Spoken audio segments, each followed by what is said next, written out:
This is tape 5 of the Mr. Samuel Rosenzweig interview. So you were building the road to the Sportschule, breaking rocks with the trail trolleys on the rail. What happened from there? From there I go, one day, building the road, not being able to consume food anymore, that's how I was run down. Boys were helping me, walking, who were traveling the same way by train to this place and back, and then marching from the train station to the road. I come home, I go in the street from the train to the road, and I notice Mr. Barnard, which also had another filiale, another werk we had in Reichenbach. And I noticed him, and I was walking and hardly walking. And I screamed out, "Herr Barnard, das bin ich, Rosenzweig."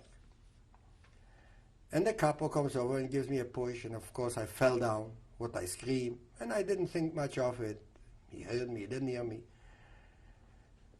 I come to camp that day, nobody, the train, this is lots of train, lots of people, lots of from different places, and they make an appel, and everybody stehen bleiben. And Mann was the Lagerführer in that camp. Burgmeister was the Judenältester, together with Abramovich. And they see a gathering. Usually when something like this was, it was because there was some kind of complaint or something they wanted to know. We stand like this, they talk in the middle there in the circle, I would say about 800 people we are, or 1,000 people at that time. And he says, "Rosenzweig raustreten." That means, forward, Rosenzweig. There were other Rosenzweigs. I knew the Meister liked me. I didn't think it's me. I didn't move. The capo goes over to me and he gives me a push. He says, "Go, Guy hören Sie." I don't want to interpret what that means. And of course I fell down on my face. They lifted me up and I start walking slowly towards the center because they called for me, apparently. As I walk, and I walk very slow, and I see they talking there, the three of them. Big, strong, ausgefressen. And as I get closer, and I was about, 10 feet away or so, I hear, he says, that German, a man was his name. He was a bad man, but he was businesslike. So he says, talking, electrical? I come over there, he looks at me and he says, "Und du sollst der gute Elektriker sein?" That means you should be that good electrician? And like from the sky comes to me, I say, and I started to talk. Then I found my language and I say, "Yes, that I am, but I was on typhoid sick and I work on this and this colony and I'm sick." By the way, I was already at that time destined to go to Auschwitz because we were getting ready to go to the concentration camp. And they made a selection of people that are weak and sick. I was among them that should have gone to Auschwitz in another 3 or 4 days. Why didn't you go to Auschwitz? Because that Mr. Barnard called in and he says he wants me at work. That's what I found out later. So they're staying there and they say, "Du sollst der guter Elektriker sein." And they couldn't get over it because I looked, I was totally, the pictures you see, skin and bone, no eyes, holes. Emaciated. Okay? Now, right away that he gave instructions, Meister, that I should get double portions, I should get double sugar. They were giving once a week half a cup of sugar or whatever, and I should get this, I should get that. They should wash me up, they should give me clothes. Tomorrow I went back to work there. I come to work there, Mr. Barnard comes out, tells me, "Here you have a lot of work to do on the bench." He put some starters, controllers down. He knew I can't walk. He told me to be busy, in other words, rest here. They started to bring me food, different Germans, as they did before. Everybody came to look to me, to talk to me. I had food, I had everything at that time, and I was recuperating. He told me even go sleep. That SS man, Mr. Barnard, over the washrooms there's a boiler room, a boiler, hot water boiler. I should go to sleep there. If the Wehrmacht or the SS we had then already will come in and look for me, so he will come in and he will scream, Rosenzweig. So he will make sure he wakes me up. Then I will know that I have to come down, that they're looking for me. I was free to walk around then already and everything. In essence, he saved your life. He saved my life. I twice saved life. In camp, when that Jewish man that take me out, that was my life saved once.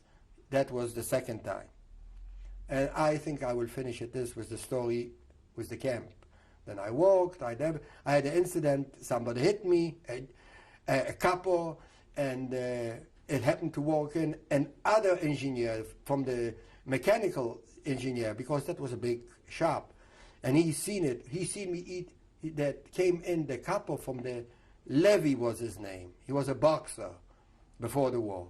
He came in to warm up and whatever, because it was a nice place where we walked.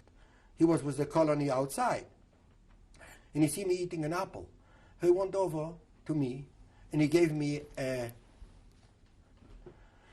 backpfeife. You know what's a backpfeife? He slapped me in the face. He could kill me with that. And that German noticed it. And he jumped on him. And he says, you are lucky I don't have a gun with me.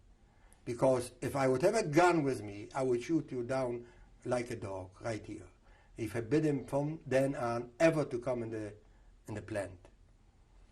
That's the end of the story with my camps. What happened next? Now, in camp, the Lagerführer and the Burgmeister, the head German, was very good to us. He was correct. He was an older man. The camp was run in a decent way, that camp. My KZ number was 72 592, which is 72 5 92. 7259? That's 592. 76 592. 72 72 592. Yeah, 592. That's what, 592. We were liberated a short time.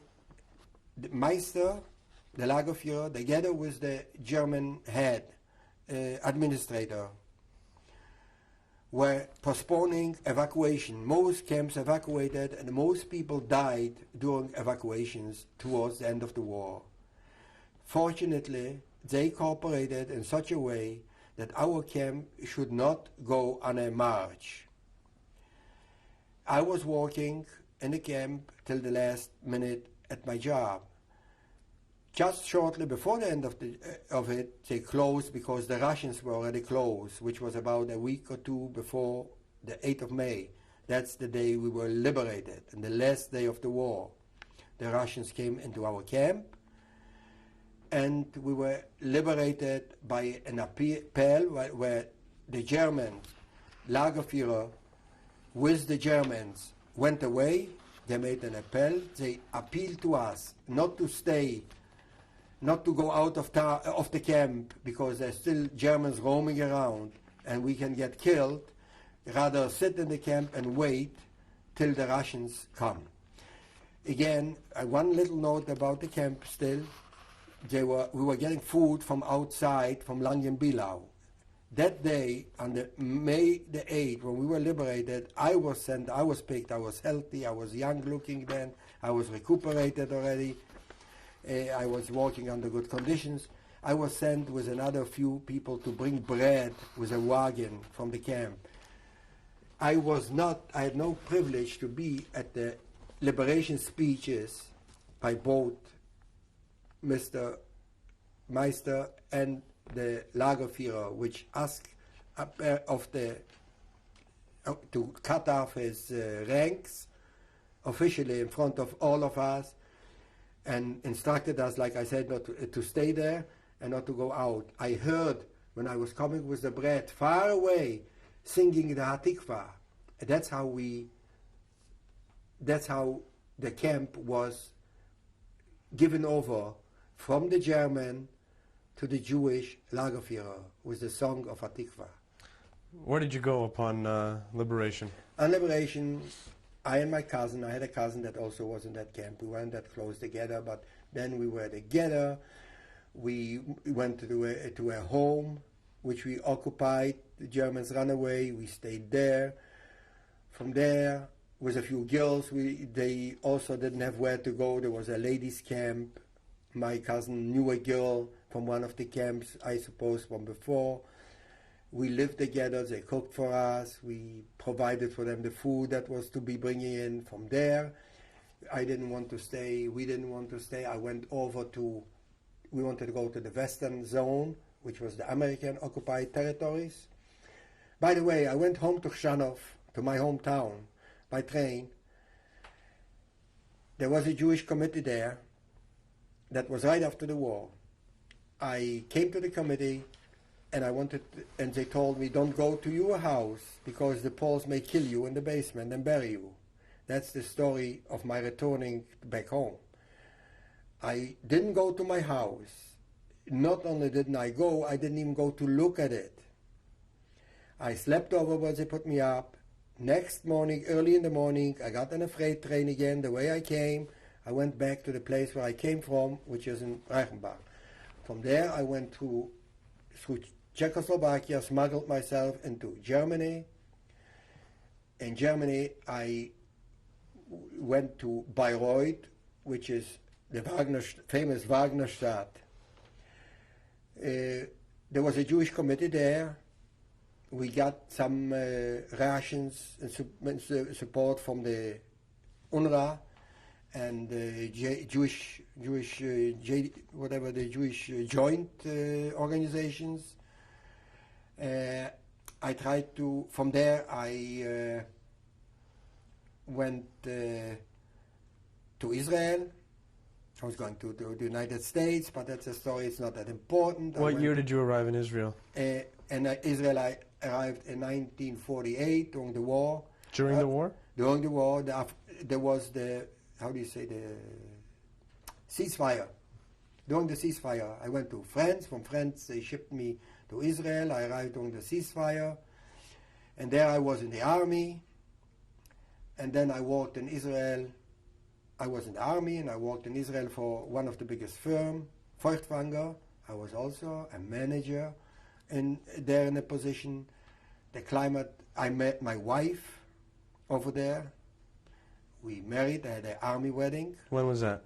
That was in 1950, I think, 51. I need a card to have a look at it. I think it was 51. And what did you do in the Israeli army? In the Israeli army, I was in the position of an officer, but I stayed on. I am not going into details of this.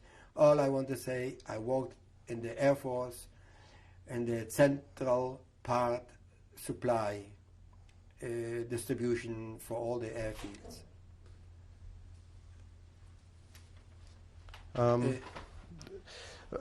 You were married in 51. When did you come to Canada? And we came to Canada, and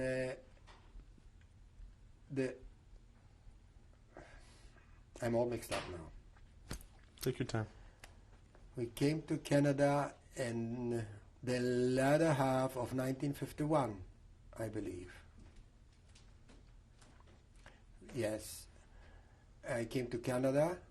I worked for Ontario Electric as an electrician. It was a union job, union shop. The only Jew there. It's a story there, but it's not that important. I advanced. They liked me very much.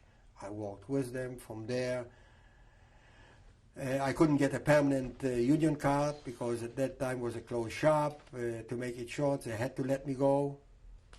They tried to keep me, they couldn't. And then I worked for another firm, a Jewish firm, S&M Electric, and another firm for a heating company because I couldn't find at the time, was slow, another job. Finally, when I worked at, I realized that I looked for a job and I couldn't get a job. Then I realized that working for somebody, when they call you, even if you have the best qualifications, when you hear the age, and I was then only 32, 33, they don't call you back. I realized that even so I was always happy working for people. I was always in managerial position. I decided and realized that I have to go on my own and listen to my better half's advice, that's what you have to do. They use you have to go on your own, that's it. And I went on my own in business with a partner. I went under S&J Electric. I think I ran a pretty reputable operation. Not very big. I didn't want to be big, but the one I could control, the one I could operate efficiently. And I retired. I decided then that I started to work too early. I always dreamed of money was never that important to me. How little did I know? And found out that money is important. And luckily that incident probably happened to me. I accumulated some wealth, which I am comfortable.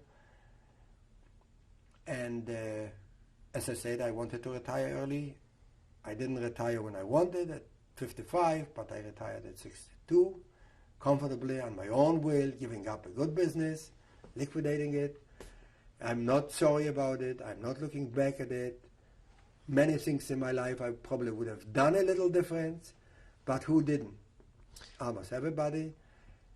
My children, while I was working, I devoted, unfortunately, too little time to my children. I thought that when I look back, I could have devoted more, even so my job was so important to me. Being a breadwinner, being the only one, relying on my own income only, it was hard. But I would have maybe done it a little different if I would do it today. Otherwise, I'm satisfied with what I did. Looking back on your experience in Europe, what do you feel is the leading factor in why you survived?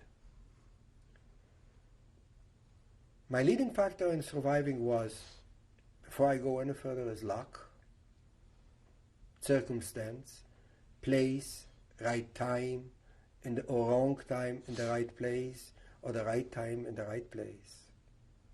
That is the reason I survived.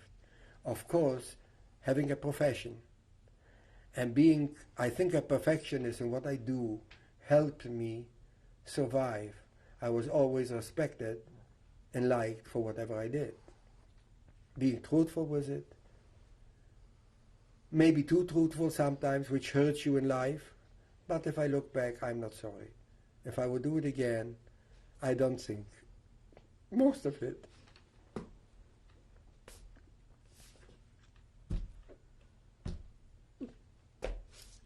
I would do the same way. That's it. If you wanted to leave a message for your children and your grandchildren about all this, what would you say to them?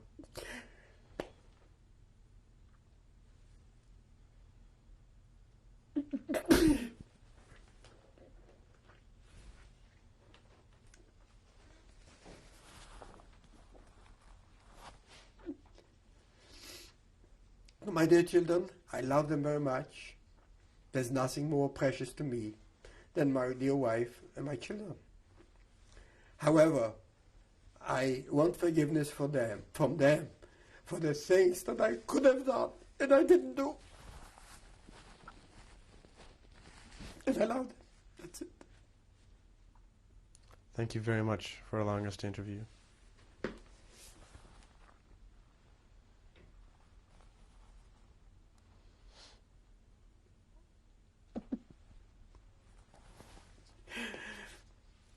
Okay. This is a picture of my father and mother. His name is Eliyahu and mother is Esther Rosenzweig, wearing a Star of David band. The picture was taken early 1940.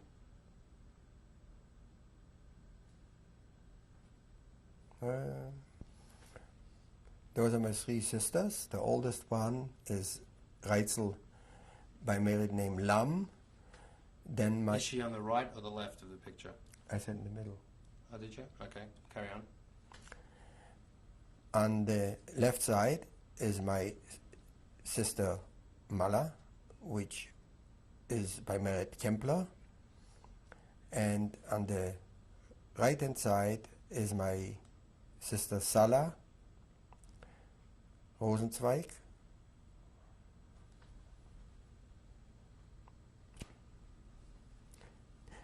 Those are my three brothers. Starting from left to right is Yossel Rosenzweig, the oldest. The next is Shlomo, is the youngest. And on the far right is Yaakov Rosenzweig. Those are my three brothers. Did any of them survive? None of them survived. This is me standing at a well, which is with a background, our big synagogue, where in the area were about 4 or 5 different synagogues in Chrzanów. Do you know whatever happened to that synagogue? No. This is an outing from the Mizrahi youth on a Saturday afternoon, shortly before the war, on an outing of Gelatova Gura outside the city.